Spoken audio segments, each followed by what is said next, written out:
ပိုးဆုံးကျူးတွေပဲအလင်းထွက်တာမဟုတ်ပါဘူးတခြားသောအလင်းထွက်တဲ့အကောင်တွေရှိပါသေးတယ်နံပါတ်1ယထာတန်လန်းအကောင်တွေသူတို့ကပိုးဆုံးကျူးနဲ့အမျိုးတော်တယ်ဗျသူတို့ရဲ့ခေါင်းနဲ့ခန္ဓာကိုယ်ဆက်ကြားကနေပြီးတော့အလင်းထွက်ပါတယ်ညဘက်အမှောင်တွေမှာကြည့်မယ်ဆိုလို့ရှိရင်ယထာတန်လန်းလေးလို့ဖြစ်တဲ့အတွက်သူတို့ကိုယထာတန်လန်းကောင်လို့ခေါ်ပါတယ်အထီးတွေကတာမန်ပိုးကောင်တွေဖြစ်ပြီးတော့အမတွေနဲ့တားလောင်းကောင်တွေကပဲအလင်းထွက်တာပါတယ်သူတို့အလင်းထွက်တဲ့ရွယ်ချက်ကကြတော့တခြားပိုးကောင်တွေကသူတို့ကိုစားမှာဆိုတဲ့အတွက်ငါကအစိတ်ရှိရဲ့ပုံစံပြတဲ့အနေနဲ့အလင်းထွက်တာပါတယ်ဒီပိုးကောင်တွေကိုအတောင်အမေရိကတိုက်မှာအဓိကတွေးရှိရတယ်လို့သိရှိရပါတယ်နံပါတ်2 cave glow 1ညီမတို့ပြောမယ်ဆိုရင်တော့ဂူအလင်းထွက်တဲ့အကောင်လေးတွေပေါ့နော်ဒါတွေကိုကျွန်တော်တိတ်ပန်စလိုင်းထဲမှာမြင်ဘူးမှာပါဂူပေါ်ကနေပြီးတော့လက်ကလေးတွေအလင်းထွက်နေတာပါအပြင်မှာတကယ်ရှိပါတယ်ဗျ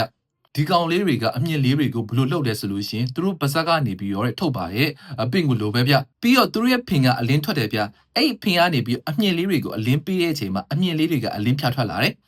ဘာလို့ဒီလိုလောက်တာလဲဆိုလို့ရှိရင်သူတို့ကပင့်ဝင်လိုပဲဗျတားကောင်ကိုဖမ်းဖို့ရွေးချက်နဲ့လောက်တာပါတဲ့ဒီအကောင်လေးတွေကိုနယူးဇီလန်မှာအများဆုံးတွေးရှိရတယ်လို့သိရှိရပါတယ်ဟုတ်ကဲ့ပါကုန်းပေါ်မှာအလင်းထွက်တာကပိုးဆုံးကျိုးပါဝင်ဒီအကောင်တွေထဲမှာ3ကောင်ပဲရှိပါတယ်ကျန်တဲ့အကောင်တွေကတော့ရေထဲမှာနေတဲ့အကောင်တွေဖြစ်ပါတယ်ရေထဲမှာနေတဲ့အကောင်တွေကတော်တော်လေးကိုအလင်းထွက်ကြပါတယ်တကယ်လို့ဒီ post ကိုစိတ်ဝင်စားရဲဆိုလို့ရှိရင်အဲ့အကြောင်းတွေကိုတီးတဲ့ blog တွေထပ်လုပ်ပေးပါမယ်ကျွန်တော်နိုင်ငံမှာလည်းဒီအကောင့်လေးတွေကိုတွေ့ဘူးတဲ့မြင်ဘူးတဲ့ဆိုလို့ရှိရင်ကိုယ့်မဲ့မှာဝင်ရောက်ပြောဆိုပေးပါဗျကျွန်တော်တောင်းဆိုပါတယ်ဟုတ်ကဲ့ပါအားလုံးကိုကျေးဇူးတင်ပါတယ်ဗျ